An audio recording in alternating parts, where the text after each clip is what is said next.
Alhamdulillah kita bersua kembali. Semoga sobat inspiratifku baik selalu sehat dan sukses dalam beraktivitas penuh semangat. Baiklah, di kesempatan ini saya akan mensajikan kisah tentang pemuda penginjil Katolik takluk dengan seorang gadis muslimah hingga memeluk Islam. Ayo sobatku, langsung saja kita simak perjalanan kisahnya berikut ini. Di sebuah pagi yang cerah di Yogyakarta, seorang pemuda berusia 28 tahun melangkah dengan penuh keyakinan. Wajahnya tampan, matanya tajam, dan langkahnya mantap. Namanya Andreas, seorang penginjil Katolik yang telah mengabdikan hidupnya untuk menyebarkan Injil. Dari kampung ke kampung, dari rumah ke rumah, ia mengetuk pintu, menyapa dengan senyum ramah, dan berbicara tentang kasih Kristus kepada siapa saja yang mau mendengar. Sudah bertahun-tahun Andreas melakukan ini. Tak terhitung berapa banyak orang yang telah ia yakinkan untuk menerima ajaran Katolik. Keahliannya dalam berbicara, argumentasi yang kuat, serta pengetahuannya tentang Bible membuatnya sulit dikalahkan dalam diskusi. Ia selalu merasa bahwa kebenaran ada di pihaknya. Hari itu, ia berencana mengunjungi sebuah desa di pinggiran Yogyakarta. Ia mendapat informasi bahwa di sana masih banyak orang yang belum mengenal Injil dengan baik. Dengan membawa kitab suci di tangannya, ia berjalan di jalan setapak. Disambat angin sepoi-sepoi yang membawa aroma tanah basa-sisa hujan semalam. Saat tiba di desa itu, Andreas mulai mengetuk satu persatu rumah. Beberapa orang menyambutnya dengan ramah, beberapa menolak dengan halus. Namun, ia tetap tak gentar. Sampai akhirnya, langkahnya membawanya ke sebuah rumah sederhana di pinggir desa. Di sana, ia melihat seorang gadis muda sedang duduk di teras, membaca sebuah buku tebal. Dari kejauhan, Andreas mengenali itu bukan sembarang buku, itu adalah Al-Quran. Dengan senyum percaya diri, ia mendekat dan menyapa. "Selamat pagi, saudari. Bolehkah saya berbincang dengan Anda sebentar?" Gadis itu mengangkat wajahnya dan tersenyum sopan. Wajahnya teduh, matanya penuh kecerdasan. "Silakan duduklah," katanya Rama. Andreas duduk di kursi kayu di hadapan gadis itu. "Nama saya Andreas. Saya sering berkeliling dari satu desa ke desa lain untuk berbagi kabar baik tentang kasih Tuhan.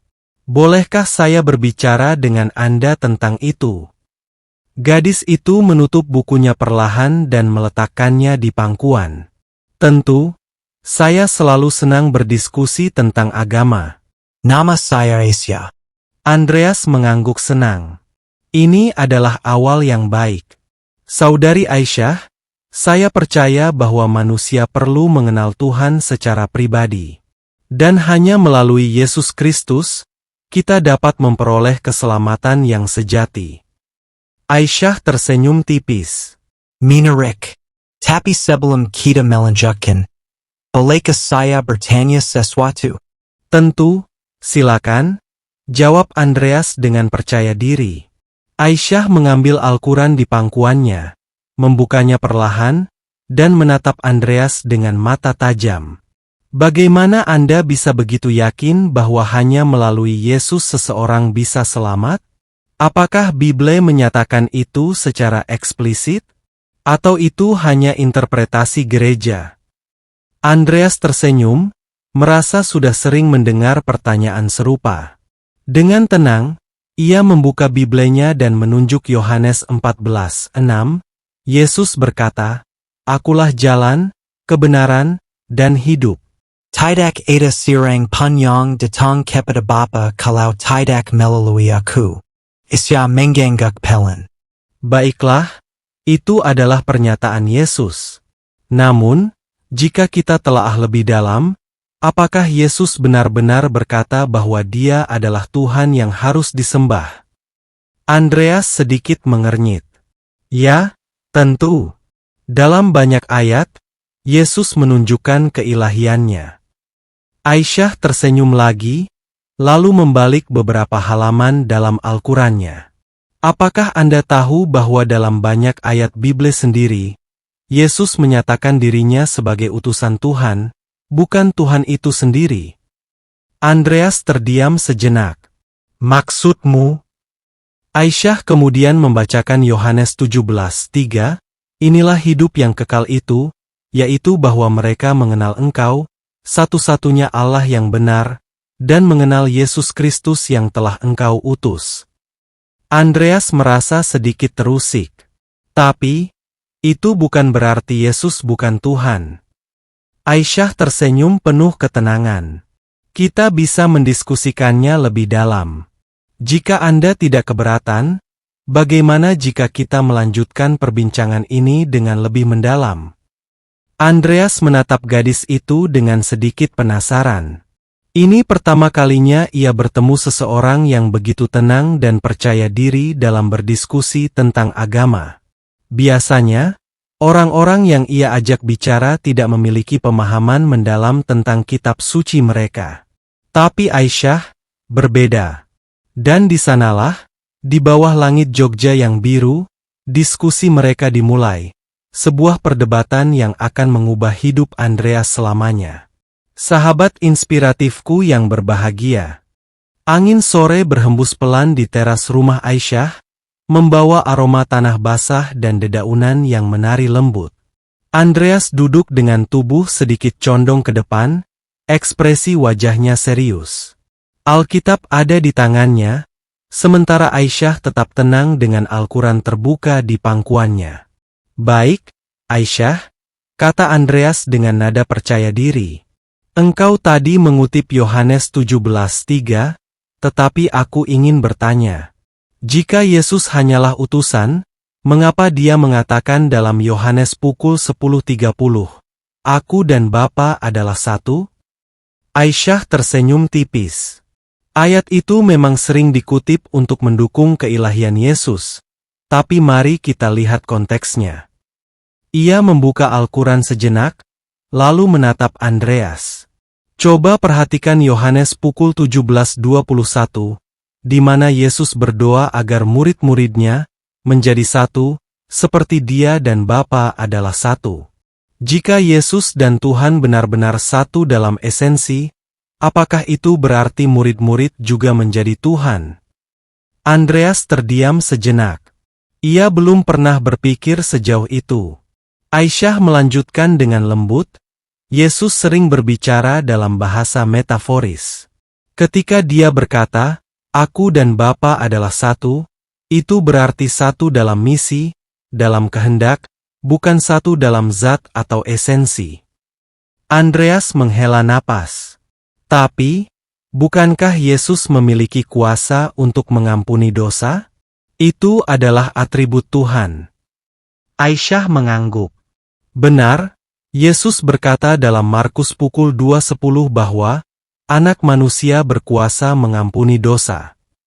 Tapi tahukah Anda, Andreas, bahwa dalam Yohanes pukul 20.23, Yesus juga memberikan kuasa itu kepada murid-muridnya? Jika Yesus adalah Tuhan hanya karena Dia bisa mengampuni dosa, apakah itu berarti murid-muridnya juga Tuhan? Andreas mulai merasa goyah. Ini pertama kalinya ia menghadapi seseorang yang tidak hanya berdebat secara emosional, tetapi benar-benar menyajikan data dan konteks yang solid. Aisyah melanjutkan, sekarang aku ingin bertanya padamu. Jika Yesus adalah Tuhan, mengapa dia berdoa kepada Tuhan? Bukankah Tuhan seharusnya tidak perlu berdoa? Andreas terdiam.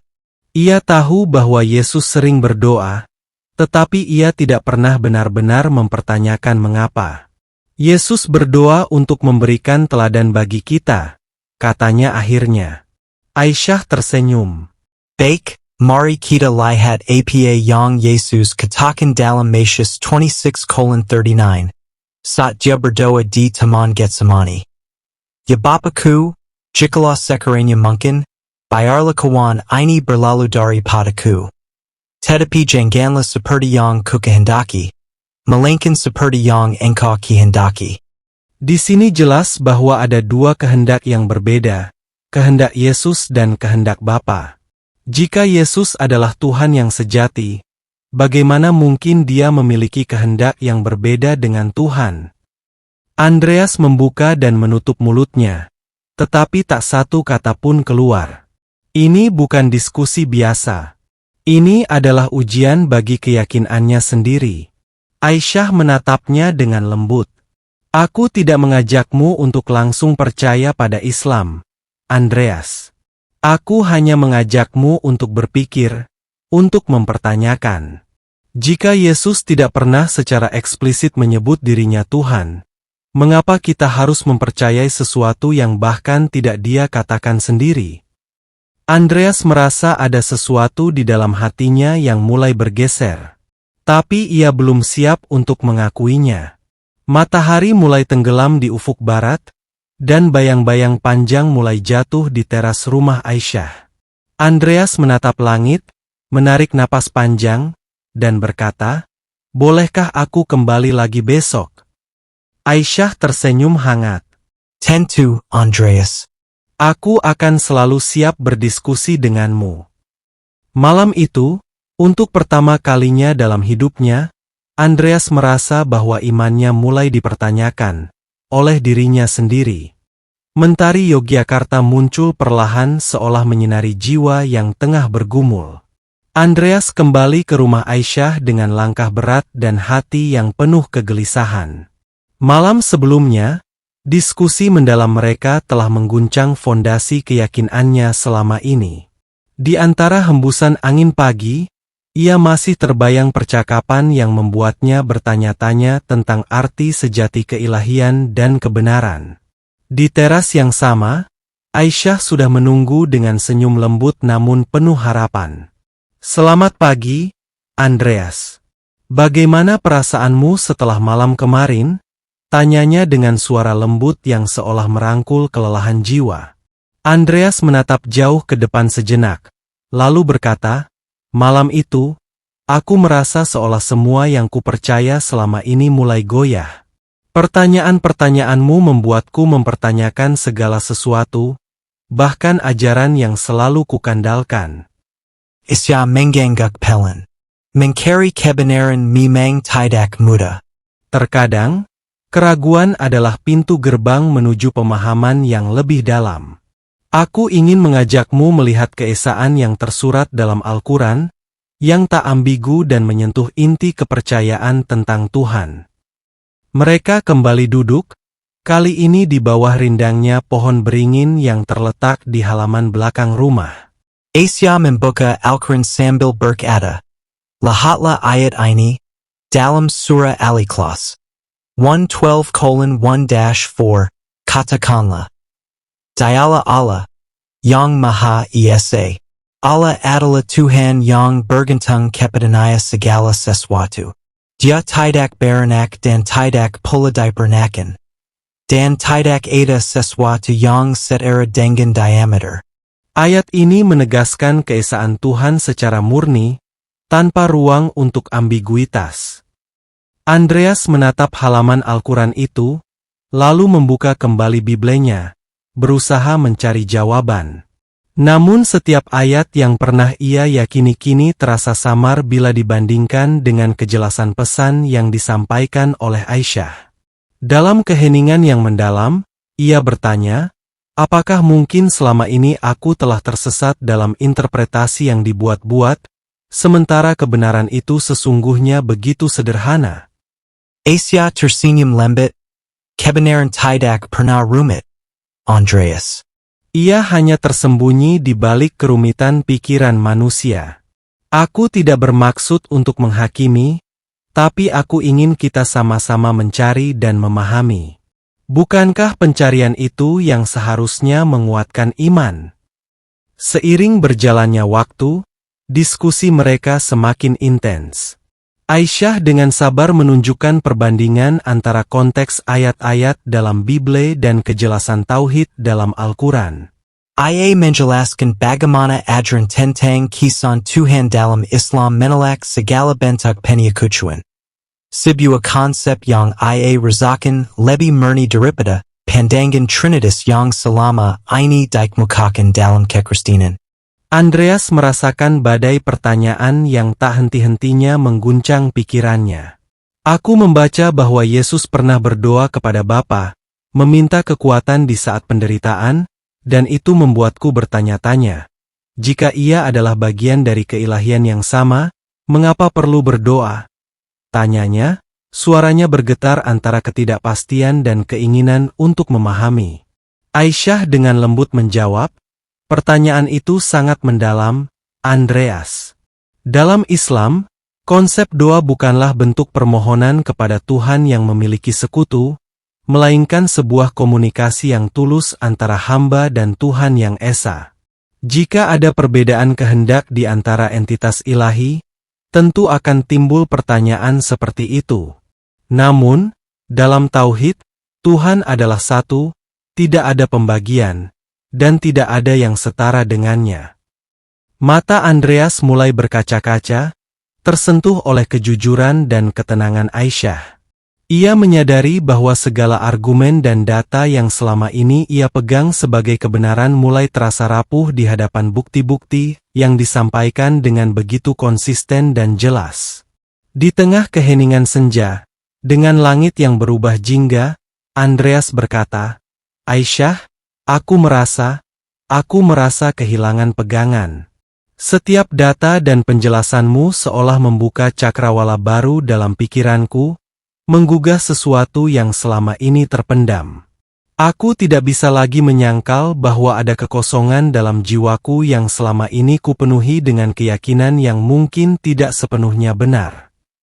Aisyah menggenggam tangan Andreas, perjalanan mencari kebenaran memang penuh liku. Keraguan itu adalah langkah awal menuju pencerahan. Yang terpenting adalah keikhlasanmu untuk terus mencari dan terbuka menerima kebenaran, apapun bentuknya. Setelah pertemuan itu, Andreas menghabiskan hari-harinya dengan mendalami literatur dan perbandingan antara Bible dan Al-Quran. Ia mengunjungi berbagai perpustakaan dan diskusi kelompok di kota, mencoba memahami konteks sejarah dan makna mendalam di balik setiap ayat. Semakin hari, ia merasakan ketenangan yang selama ini tak pernah ia temui dalam pengajaran yang ia anut. Pada suatu malam yang hening, dengan kerinduan mendalam untuk menemukan kepastian dalam hidupnya, Andreas memutuskan untuk mengunjungi sebuah masjid di pusat Yogyakarta.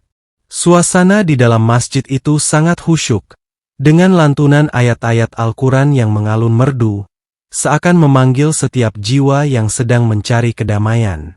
Di tengah keheningan ruang ibadah, dengan langkah gemetar namun penuh tekad, Andreas mendekati imam yang sedang memimpin sholat malam. Setelah sholat usai, dengan suara yang bergetar karena emosi, Andreas berkata, "Saya telah lama mencari kebenaran.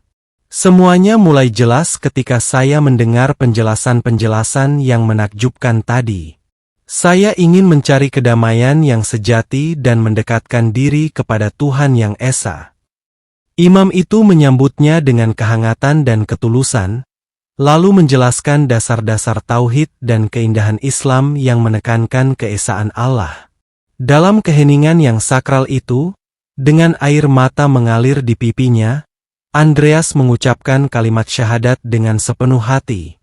Asyhadu alla ilaha illallah, wa asyhadu anna Muhammadur Rasulullah.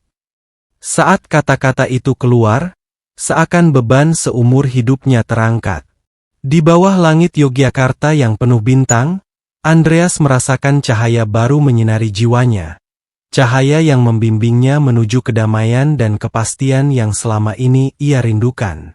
Di sana, dalam keheningan masjid yang sakral, penginjil Katolik yang dahulu yakin dengan kebenarannya, kini menemukan sebuah jalan baru yang penuh berkah dan ketenangan. Perjalanan panjang mencari kebenaran telah membawanya ke titik balik, di mana ia menyadari bahwa kebenaran sejati selalu menuntun pada kedamaian hati. Angin malam Yogyakarta berhembus lembut saat Andreas melangkah keluar dari masjid dengan hati yang baru.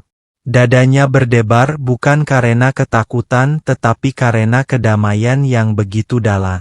Ia masih bisa merasakan gema kalimat syahadat yang baru saja ia ucapkan, mengalir dalam darahnya, membawa ketenangan yang selama ini tak pernah ia rasakan. Di langit, bintang-bintang bersinar terang, seolah ikut merayakan kelahirannya kembali. Andreas memandang tangannya sendiri, seakan ingin memastikan bahwa dirinya masih orang yang sama. Namun ia tahu bahwa sesuatu dalam dirinya telah berubah, jiwanya telah menemukan cahaya. Di sudut masjid, Aisyah menunggu dengan mata berbinar. Ia menyaksikan momen syahadat Andreas dengan hati yang penuh haru. Saat pemuda itu menghampirinya, ia menyambutnya dengan senyum penuh ketulusan. "Bagaimana perasaanmu sekarang, Andreas?" tanyanya lembut. Andreas menghela napas panjang sebelum menjawab. "Aku merasa ringan. Seolah seluruh beban yang selama ini menekan dadaku telah menghilang. Aku tak pernah membayangkan bahwa jawaban yang kucari selama ini begitu dekat. Aku hanya perlu membuka hati untuk menemukannya." Aisyah mengangguk penuh kebahagiaan. "Kebenaran selalu ada, hanya saja kita harus siap untuk menerimanya." Andreas terdiam sejenak lalu menatap Aisyah dengan penuh syukur. "Terima kasih, Aisyah. Bukan hanya karena kamu berdiskusi denganku, tetapi karena kesabaranmu membimbingku untuk berpikir dengan jernih. Kamu tidak memaksaku, kamu hanya mengajakku untuk melihat segala sesuatu dengan hati yang terbuka." Aisyah tersenyum. "Itu semua karena hidayah Allah, Andreas. Aku hanya perantara kecil dalam perjalananmu. Tantangan baru yang menanti." Namun Andreas tahu bahwa perjalanan ini belum selesai. Ada hal yang lebih sulit menantinya, menghadapi dunia luar, menghadapi keluarganya, menghadapi komunitasnya yang selama ini mengenalnya sebagai seorang penginjil Katolik yang teguh. Bagaimana ia harus menjelaskan perubahan ini kepada mereka? Malam itu ia kembali ke rumah dengan hati yang penuh ketenangan, tetapi juga dengan pikiran yang terus berputar. Saat ia duduk di depan cermin menatap pantulan dirinya sendiri, ia menyadari bahwa tantangan yang sesungguhnya baru saja dimulai. Keesokan harinya ia kembali ke desa tempat ia biasa mengabarkan Injil. Kali ini bukan sebagai penginjil, tetapi sebagai seorang Muslim yang ingin menyampaikan kebenaran yang baru ia temukan. Beberapa orang yang mengenalnya terkejut melihat perubahan dalam dirinya. "Andreas, apa yang terjadi padamu? Mengapa kau tidak lagi membawa Biblemu?" tanya seorang pria tua yang dulu sering mendengarkan ceramahnya. Andreas tersenyum tenang. "Aku telah menemukan cahaya yang lebih terang, Pak. Aku telah menemukan kebenaran dalam Islam." Kabar itu menyebar dengan cepat, dan dalam waktu singkat komunitas Kristiani yang dulu menganggap Andreas sebagai pemimpin spiritual mereka mulai mempertanyakan keputusannya. Seorang pendeta yang pernah menjadi mentornya datang menemuinya. "Andreas, kau tahu apa yang kau lakukan? Kau telah meninggalkan iman yang kau pegang selama ini. Apa yang membuatmu berubah?" Andreas menatapnya dengan penuh hormat. "Pak Pendeta, aku telah mempelajari aluran, aku telah memahami kesan Tuhan dengan cara yang lebih jelas. Aku tidak berpaling dari Tuhan, aku justru semakin dekat dengannya." Pendeta itu menghela napas panjang. "Apakah ini karena seseorang? Apakah seseorang mempengaruhimu?" Andreas menggeleng. "Tidak. Ini adalah perjalanan yang kulalui sendiri, dengan berpikir, dengan mencari, dengan bertanya kepada hatiku sendiri. Aku tidak bisa menutup mata terhadap kebenaran yang kutemukan." Pendeta itu menatapnya dengan sedih. "Aku berharap kau tahu apa yang kau lakukan, Andreas. Kau mungkin akan kehilangan banyak hal karena keputusan ini." Andreas tersenyum. "Mungkin, tapi aku telah mendapatkan sesuatu yang jauh lebih berharga, kedamaian yang sejati. Langkah awal di jalan baru." Di hari-hari berikutnya, Andreas mulai mempelajari Islam lebih dalam. Ia belajar salat, membaca aluran, dan memahami sunnah Rasulullah. Ia sering berdiskusi dengan para ustadz di masjid, mengajukan pertanyaan yang selama ini belum ia paham. Aisyah tetap menjadi sahabatnya dalam perjalanan ini, memberikan dukungan moral dan semangat. Setiap kali Andreas menghadapi tantangan, Aisyah selalu mengingatkannya bahwa jalan menuju kebenaran memang tidak selalu mudah, tetapi Allah selalu bersama mereka yang mencarinya dengan ikhlas. Satu malam saat Andreas dan Aisyah duduk di halaman rumah, ditemani cahaya rembulan yang lembut, Andreas berkata, "Aku ingin mengabdikan hidupku untuk berbagi cahaya ini. Dulu aku mengabarkan Injil, sekarang aku ingin menyampaikan tauhid kepada mereka yang masih mencari." Aisyah tersenyum penuh kebanggaan. Itulah cara terbaik untuk bersyukur atas hidayah yang telah Allah berikan kepadamu. Andreas menatap langit malam lalu berbisik pelan, "Ya Allah, bimbinglah aku di jalan-Mu. Aku telah menemukan kebenaran, dan aku ingin menjaganya dalam hatiku selamanya."